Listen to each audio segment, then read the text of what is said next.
Honestly, how do I get dropped off at my parents' house and have my mom do that? I'm just kidding. If I show up to my mom's house unannounced, she will offer me a snack because Elise is the queen. I know for a fact that if I left any of our 4 children or all 4 children on the front step of my parents' house, that they would just usher them inside and not think twice about it. But what I will say is I couldn't drop off all 4 kids because, well, let's be real, because Wyatt would rat my ass out. She'd be like, hey, so mom's actually, she's around the corner on the side porch. She would do it in a heartbeat. She wouldn't think it was like funny or anything. She'd be like, you got to get your girl, Nana. Last on Doom Scroll, there's a trending TikTok sound from the other podcast that I can confidently say is one of the most badass things ever said on there. And now it's being used by so many women across the sports world, including ESPN analyst Mina Kimes. Queen Emma, hit it. And I think we all know that if there's one thing that male sports fans want to see in their spaces and on their screens, it's more of me. It's so good. Let me tell you. The clip for our audio listeners is Mina essentially on every ESPN show. And I love this because I'm going to tell you right now, Mina would not be on every fucking show if she wasn't absolutely nailing it. Okay? So, yeah. Fact is, Mina, I want to see you on our screens, but I do love this. I love this audio so much. I love it. I love all the women in sports that I have seen using this trend. Alona Mar, Livy Dunn, Nebraska volleyball team. There have been so many women who have taken this audio and just absolutely nailed it. So, men, get used to it. Suckers. Coming up, Hannah Einbinder and I are going to shout "Go Birds" at each other for probably 60 minutes. So buckle up. But first, this minivan mini update brought to you by Toyota. The real ones heard me say it last week. I've officially been won over by my Toyota Sienna.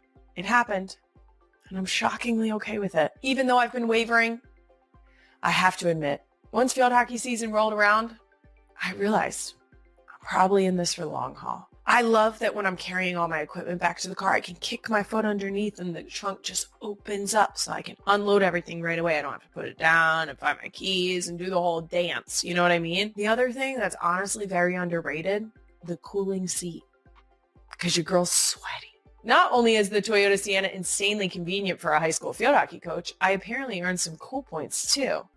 Or are they called aura points? Chat, help a millennial mom out. My players thought that it was so cool. They were like, oh my gosh, that green really brings out your eyes. That is an incredible car that clearly can hold all of our equipment and your kids at the same time. They were like, have you ever looked cooler in your whip? Do kids even say whip anymore? I'm kidding. They didn't say any of this. Darn it. If you want to give the minivan life a try and join me in my Toyota Sienna, I highly recommend taking it for a test drive at your local Toyota dealership and heading to toyota.com/Sienna to learn more. I'm starstruck. Stop. I am. I'm not one of these people who like cares about like the royal family. Like I really don't. Like I'm not like invested in the British Empire in any way. Yes. You are my Princess Diana. Okay. And I'm not just saying that because I'm in the jacket. You are that girl. I am actually starstruck. It's crazy. Like, I can't believe I'm meeting you. Seriously, you are so cool, Kylie. Oh, no, has said no one ever. So awesome. No, Hannah, I think you can't awesome. You can't bring the heat like that. I'm sorry. I'm forward. Let me try to read sentences and then I will bow. Okay, she is the 4-time Emmy nominated and 3-time Golden Globe nominated actress from HBO's hit comedy series Hacks. She's also a stand-up comedian. You know her from her special, Everything Must Go. And perhaps most importantly, she's a diehard, lifelong Eagles fan who I've been excited to talk to for a very long time. And of course, have no business. Hannah Einbinder, welcome to Not Gonna Lie and go fucking birds. Go birds, baby. Let's go. Now, I first of all, have you ever done an interview where you didn't say go birds? No. I think Great. Go Love Birds that. is obviously a tool that we know can mean a million different things. You know, congratulations. You just had a baby. Go Birds. You know, hello, goodbye. Yes. I'm sorry for your loss in some cases. You know what I Right. mean? Like it can Yep. do anything you need it to do. So I'll Right. throw it in whenever I can. I love that so much. Now, before we get into anything else, I do need to start with my own not gonna lie. My first introduction to you was actually, it wasn't from Hacks. It was from another masterpiece of yours that made its rounds on the internet. I believe we have the clip right here. Queen Emma, can you roll it, please? Philadelphia teams have had to deal with loss, with disappointment, with anguish, with pain for so many years. And I thank the good Lord for blessing us and blessing the Eagles and for winning this game. All our family is back in Philly. All our- Uncle Eddie, how do you like us now? We did. See this jersey? That's us. Why my name's on the back? Because I'll never be traded. Never. Eagles! E-A. G-L-E-S, Eagles!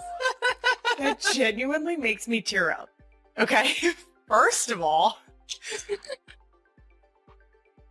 who is that sweet gentleman standing next to you?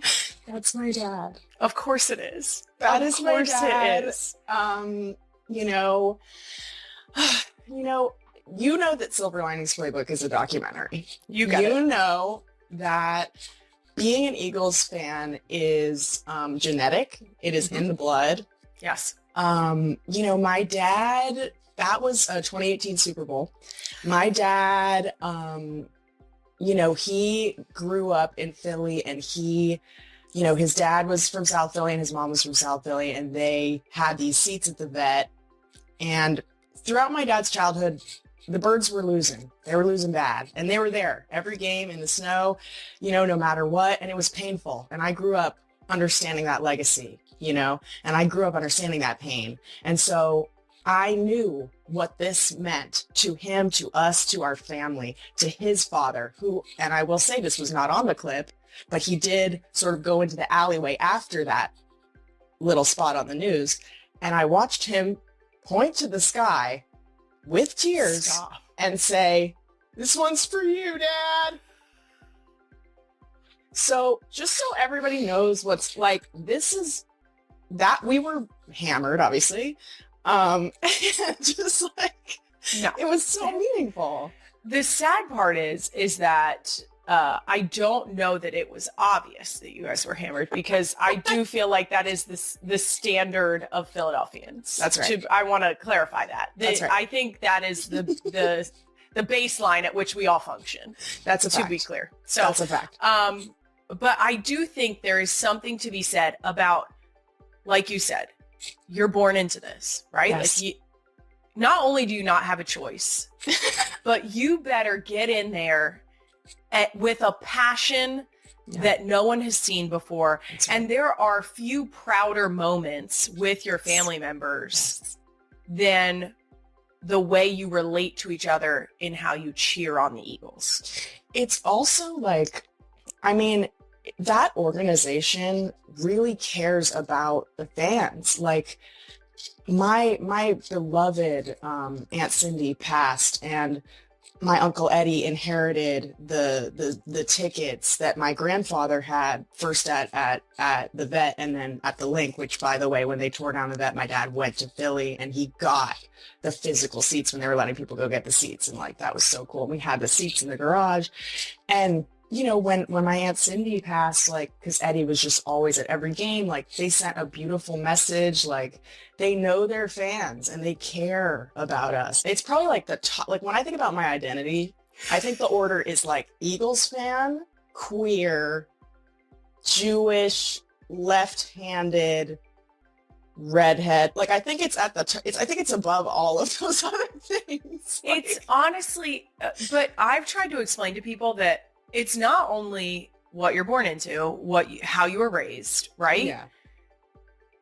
Our daughters have known the Eagles fight song since they could speak. Like That's it was in our nursery rhyme rotation. That's right. But also, Like, it is something that brings together a community of people. So, like, obviously people on the outside looking into Philadelphia often have a lot of scrutiny for the way that we conduct ourselves.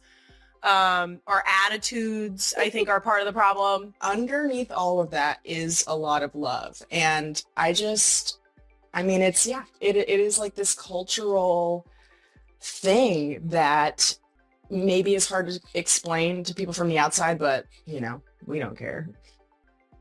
We really don't. We really don't. We really don't. Now, speaking of the Philly attitude, I have one more Eagles related clip that I need to play you because it proves there's zero doubt that you bleed green. Queen Emma, the clip, please. Oh my God. You're at a sporting event and the person next to you becomes raucous, taunting young fans. How do you handle this? Well, see, I'm the wrong person to ask. Huge sports fan, really into the Philadelphia Eagles specifically. The person in this scenario, that's me, taunting young fans. I will taunt a child. What more can you say? I mean, that's a perfect summary.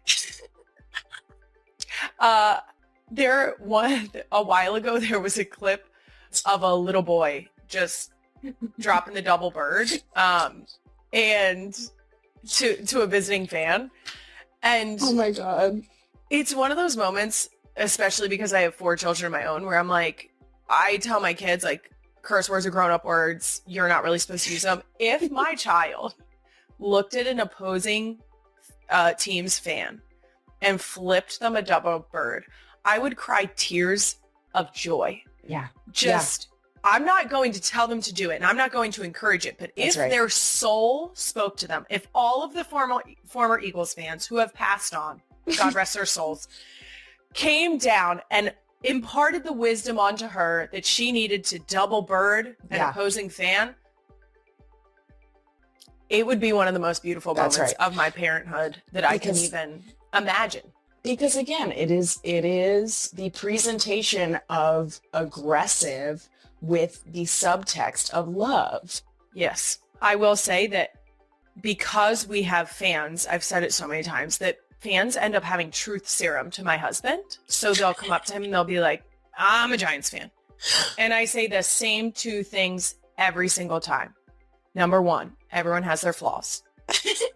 And number 2, we can see eye to eye that Dallas sucks. That's right. Like now, if I meet a Cowboys fan, I have been known to step a few steps away and take a picture like this. Because the one person was wearing a Cowboys jersey and I was like, I can't stand next to you. You think I'm going to co-sign that fucking dumbass decision? No, it's not me. Dying. It's not me. Let me tell you something.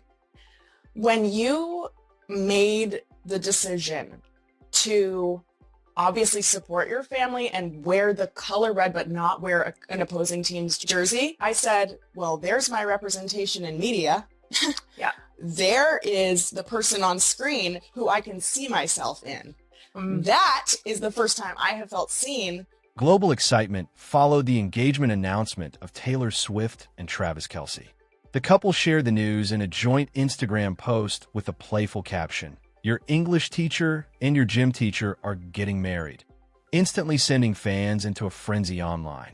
Within just 20 minutes, the post received more than 1.8 million likes, with congratulations pouring in from fans, celebrities, and even the official account of the National Football League. The announcement marked a major milestone in a relationship that has been widely followed since the pair first started dating in 2023. The engagement photos showed Kelce proposing in a dreamy garden setting filled with pink and white roses. One image captured Travis on one knee, while others showed the couple embracing and celebrating the moment together. Fans were also quick to notice Swift's stunning engagement ring, an elegant old mine brilliant cut diamond designed by Artifacts Fine Jewelry. Swift and Kelce, both 35, first sparked romance rumors in the summer of 2023. The story of how their relationship began quickly became part of pop culture. Travis had attended Swift's The Era's tour stop at Arrowhead Stadium, hoping to give her a friendship bracelet he had made himself. However, he later revealed on The New Heights, which he hosts with his brother Jason Kelce, that he didn't get the chance to meet her because she avoids talking before or after shows to protect her voice. Travis jokingly admitted he was a little disappointed about missing the opportunity, but the story unexpectedly caught Swift's attention. In a later interview with Time, after being named Person of the Year in 2023, Swift said she found the moment charming. She explained that after hearing Travis mention her on the podcast, they began spending time together privately. That early period away from the spotlight allowed them to build a real connection before the public even realized they were dating. Now, after 2 years together, their engagement has turned their love story into one of the most talked about celebrity relationships in the world. Fans are eagerly waiting to see what comes next for the couple as they prepare for the next chapter of their lives together. Ring sparkles.